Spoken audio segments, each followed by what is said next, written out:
Adopting the assessment for a period of 1 year at 3.5% interest rate. Okay.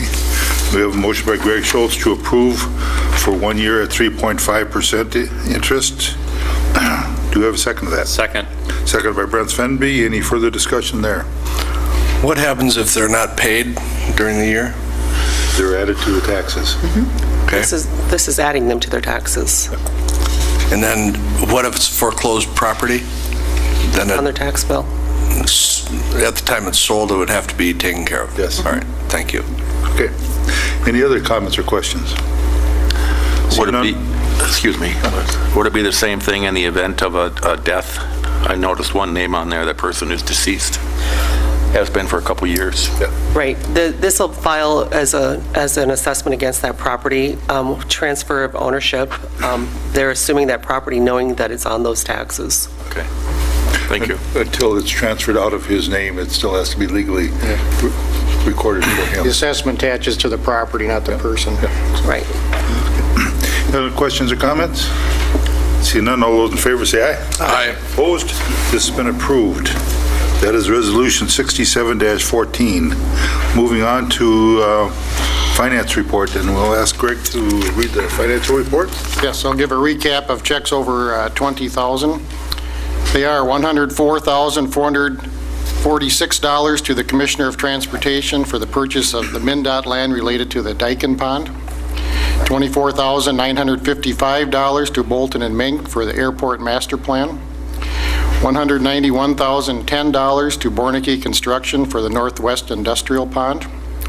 $139,021 to Crane Creek Asphalt for hot mix.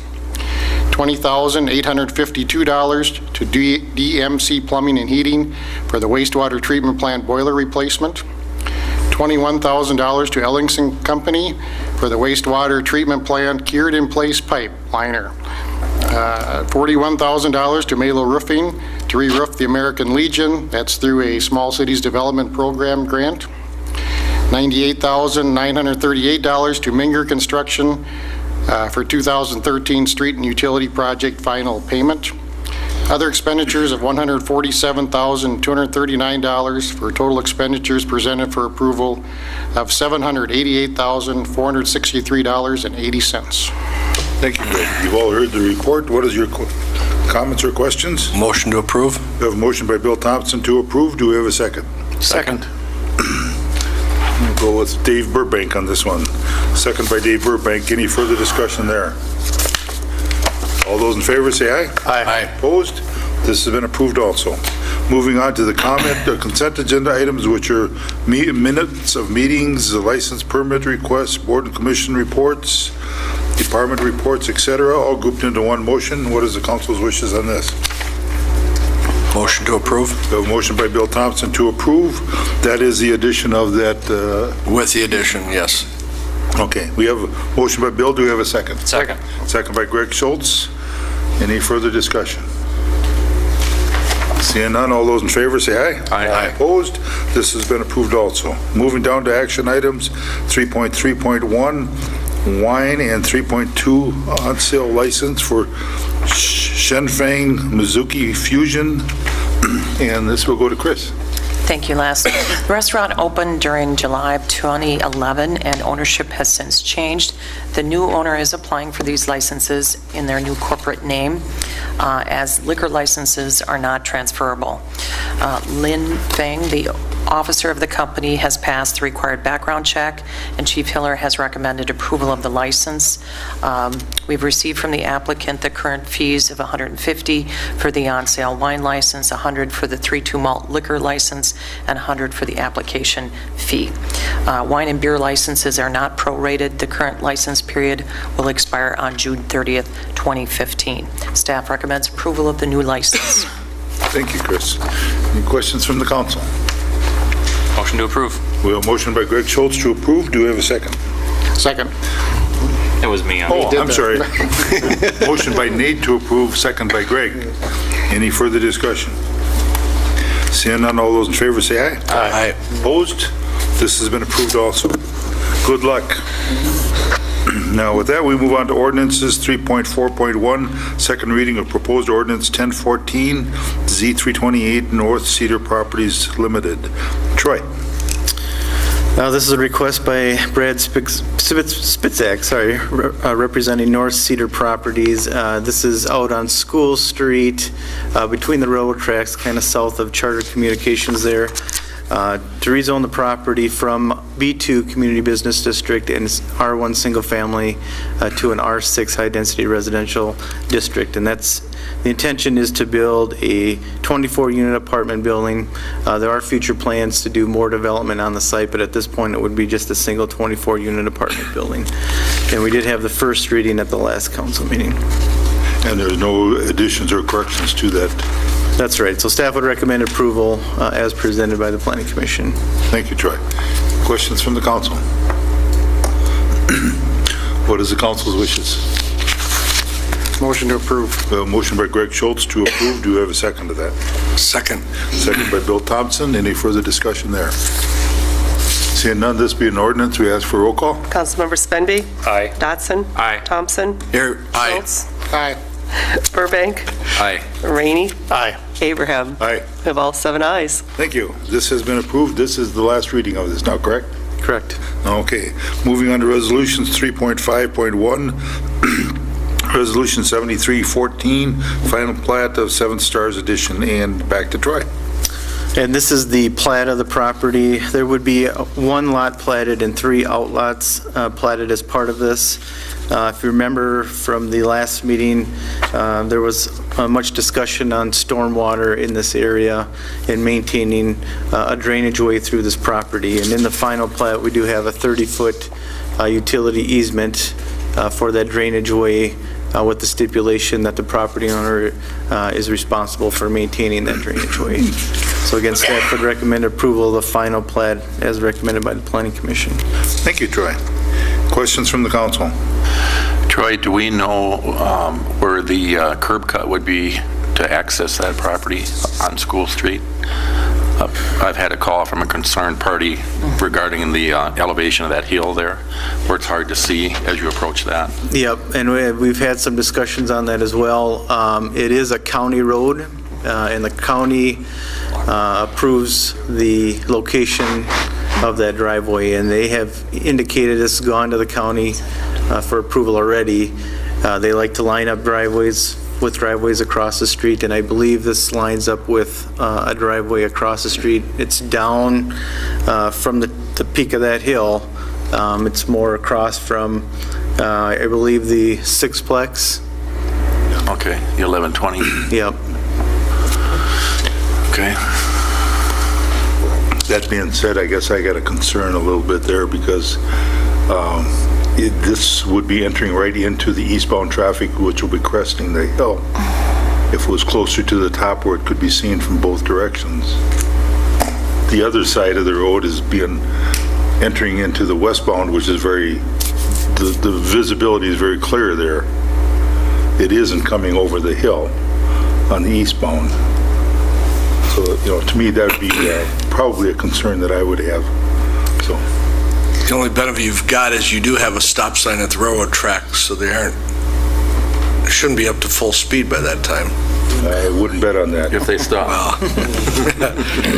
Shouldn't be. Well, ultimately, we have no say in it, correct? I mean, The county does have the say on it. But again, I would voice a concern that way. So, thank you. But with that, we are looking for a motion for approval. And we have that. So moved. We have a motion by Nate.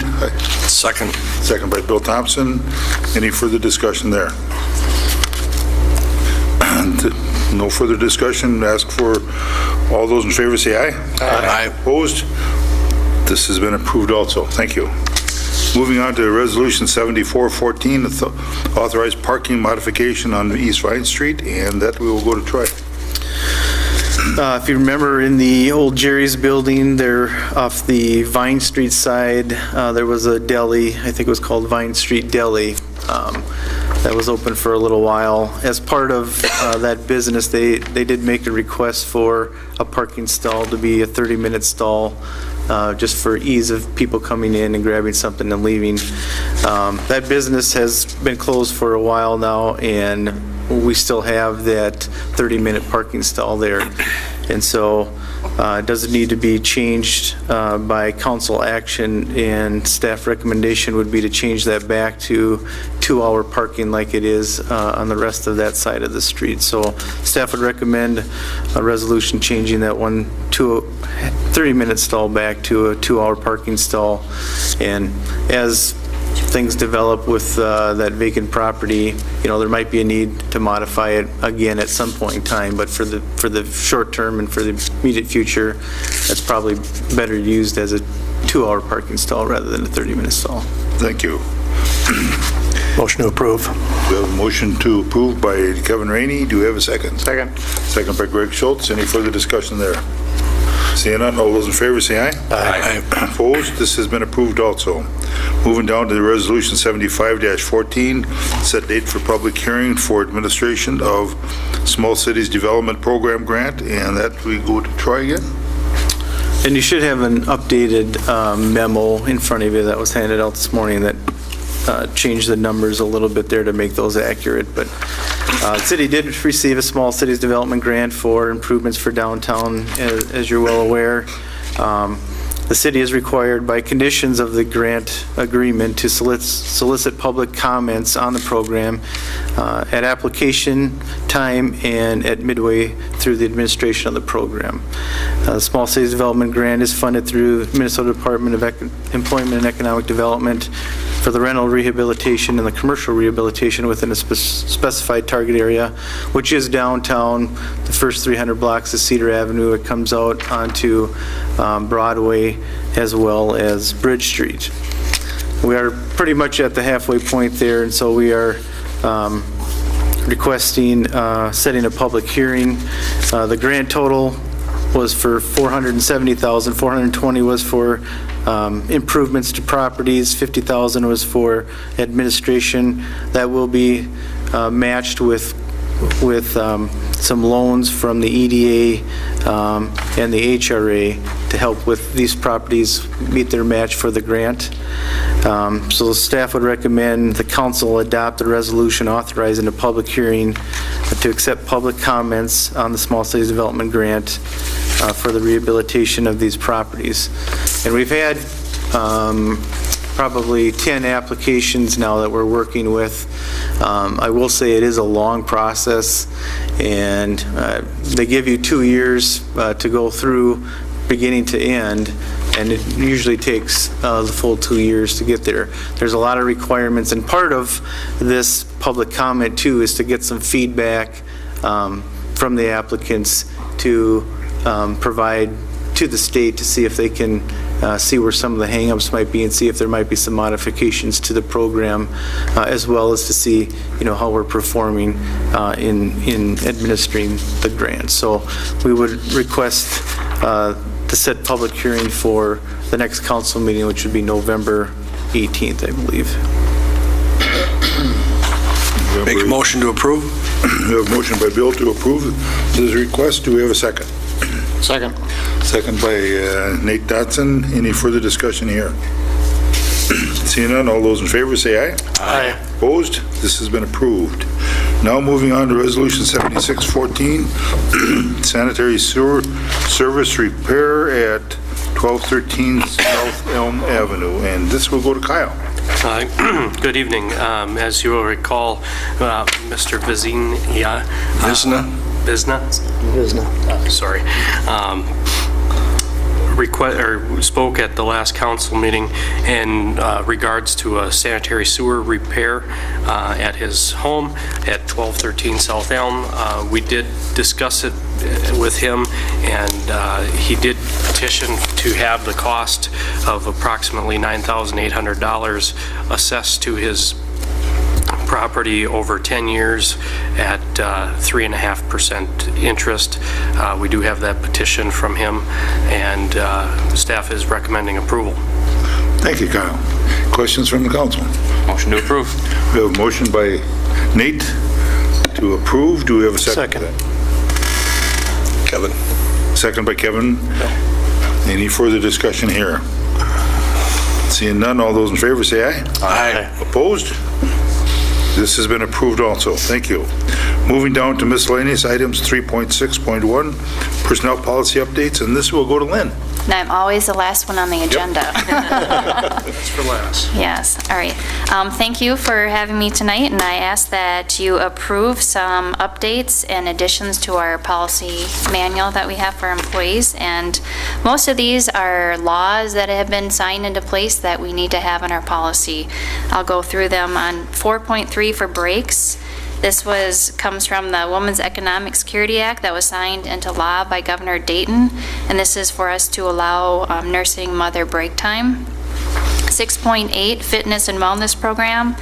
We have a policy for fitness and wellness program, but I did want to add our wellness committee that we have started, and it's going great. But we do receive grants from Southeast Service Co-op where we have our insurance through, and we just want to make sure that all employees are aware of that. So we want to add that to the policy manual. And also 7.5 sick leave, that's another Women's Economic Security Act where we need to allow employees to take time for safety leave. And that is in instances where employees or specified family members have been victims of sexual assault, domestic abuse, or stalking. Another part on the sick leave has to do with defining specified family members. As of right now or previously, we would say that they would have to be legal dependents that they could use their sick leave for, but state law has defined specified family members not only as legal dependents, but also employees, adult child, spouse, sibling, parent, grandparent, step-parent, parent-in-laws, and grandchildren. And also to that, according to the new state statute, that we must allow employees to take up to 160 hours per year for specified family members for sick leave. Moving on to 7.11, pregnancy and parenting leave. Again, that's another Women's Economic Security Act signed into law by Governor Dayton, allowing that parental leave previously was 6 weeks, and now they have increased it to 12 weeks. All right, moving on to 7.116, bone marrow donation leave. That is leave that if employees who work 20 or more hours per week on average can take paid leave not to exceed 40 hours to donate for bone marrow. 8.2, gifts and gratuities. Just a statement at the bottom, and what we added with the wellness committee, when we receive grants, we do different types of programs, and some of those programs involve incentives to incent the employees to participate in wellness, and we wanted to make sure that all employees knew that it was okay to receive a gift or an incentive from the city of Owatonna that uses our wellness grant money for that. 8.3, no smoking. This is a very big step for the city of Owatonna, and I am excited to bring this step to you. Right now, for smoking, the only policy that we have is saying that you can not smoke in buildings or vehicles. And we want to expand that to buildings, vehicles, and equipment, and also to only allow smoking during designated break times. Now, we understand that this is quite a big step for our employees, and I would like to add a timeline in there, not to make this effective as of tonight, but if we could make that effective as a 1/1/15 and go through the employees. And I want to tell them the resources there are out there for to help them quit smoking through our insurance and other avenues of that. So, yes, Nate. Would that pertain to non-tobacco products like the e-cigarettes? Yep, I have included those with chewing tobacco, vaping, e-cigarettes. Yeah, that was another change, because previously it was just, smoking and tobacco, chewing tobacco. So yes, those new products, we want to include those. Yes, Dave? Do we have a pretty good handle on how many employees do use tobacco? Well, we know of a couple, but, there are closet smokers too that we don't know about, so we don't want to pinpoint any one, employee, so we're going to be when I hand out the materials for helping stop smoking, I'm going to be giving those to all employees. But I can't give you a specific number.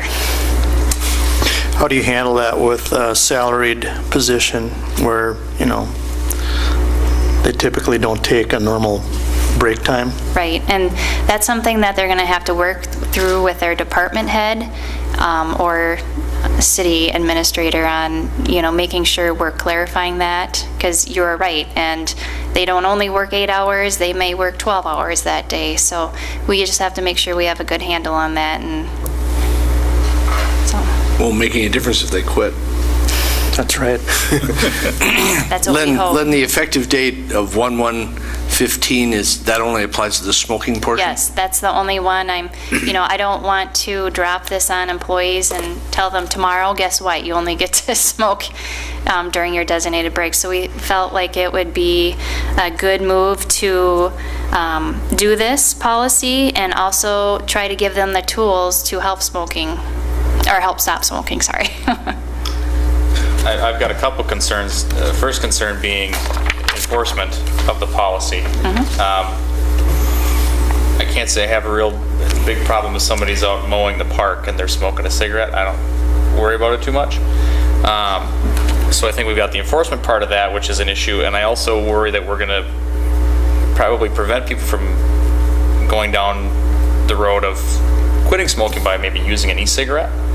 I mean, I've talked to a lot of people that smoke and they've switched to e-cigarettes. Well, they may not be perfect. They're definitely better than tobacco-based products. But this includes the e-cigarettes, so they can't smoke those. I know, and I'm worried about that. I would rather we provide some latitude for tobacco alternatives, which an e-cigarette is. So I'm worried that we might prevent people from taking that route if we include those products in the ban. Because I think, like I said, I've spoken to enough people who used to smoke cigarettes, now they use e-cigarettes. They are definitely healthier. They're less offensive to people around you.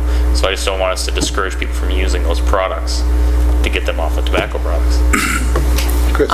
I would just add that I have received complaints from the public when they see our employees smoking out in the parks and that, if you're smoking a cigarette and then you have to dispose of that, and, there's those issues as well. That's a littering issue. So if they throw their pop can, it's the same thing. Okay. The public will not be able to distinguish from a distance the difference between an e-cigarette and a regular cigarette also. Which I think is part of the reason people want to ban e-cigarettes, because it looks like smoking a cigarette. Yep. Okay. Whether or not that's reasonable is debatable, but. All right, and the last policy I bring to you tonight is 14.4, and that's the driving policy. As of right now, the only driver's license checks that we do on employees are people with commercial driver's license, CDLs, but we have employees that are driving our city vehicles, and also they're driving their own vehicles on work time. And what I ask is for our safety policy that we add this driving policy where we check individual license, that not only if you hold a CDL, but if you're driving a city vehicle or your vehicle during work time, that we check their driver's license every year to make sure that they're valid. And also another addition to that policy is that if employees lose their license or receive restrictions, that we are requiring them to tell their supervisor or department head within the next work day. Thank you. Thank you. Any questions from the council? Question on that. Kevin? Are we right now, or are we going to be checking also employees that are driving their own vehicles, making sure that they are fully insured? We cannot do that. We don't do that now. So if they're driving their own vehicle on city time and they're not legally insured, where does that liability lie? Well, that's a good question, and I can check with the League of Minnesota Cities on that. Mark? Oh, there, Mark can answer that. If the employee is on city business, it's likely that the city's insurer would be on the risk as it would be excess coverage. Okay, thank you. There probably would be an argument, though, too. She ran into her own park. There was a stop at the Dairy Queen, for example. Any other questions from the council? Mark, is there anything that can be done to require employees to have insurance, at least make that statement that they're required to have insurance on their own vehicles? Well, it's really a matter of just compliance with all laws. Yeah, state laws. Under Minnesota law, we have mandatory liability insurance. Yeah, but you know as well as I do, there's a lot of people that don't. It's true, right? And is there something, I'm thinking of employment-wise, that, that if they don't have insurance, they get in an accident, that they can lose their position, or can we require that they provide a copy of their liability insurance to the city? Let me look into that. All right. Let me look into that. That was a question that I was going to ask, is because I know that when my wife worked at Federated, any insurance coverage of any drivers driving company vehicles, they had to have a good license and standing and have insurance on their own vehicles before they were allowed to drive company vehicles such as city vehicles. So, and then the question would be, is it in event of something happening, the repercussions, what would we be doing and looking at that? And I think you've got it stated here in a case-by-case issue. Correct. So, any other comments or questions? Thank you, Lynn. Chair will entertain a motion. I would make a motion to approve the changes that have been listed here with an addition to the no smoking being effective 1/1 of 2015. We have a motion by Bill to approve this with that effective date. Any second to that motion? Second. Second by Kevin Rainey. Any further discussion on this? My only request would be that we do make an effort to talk to the staff, the employees that do smoke, and find out if any of the products that we have restricted would actually help in cessation, and make sure that we're giving them some options that would help rather than hinder that. Right, I will do my best. Okay. Any other comments or questions? Seeing none, all those in favor say aye. Aye. Opposed? Motion's been approved. Thank you very much.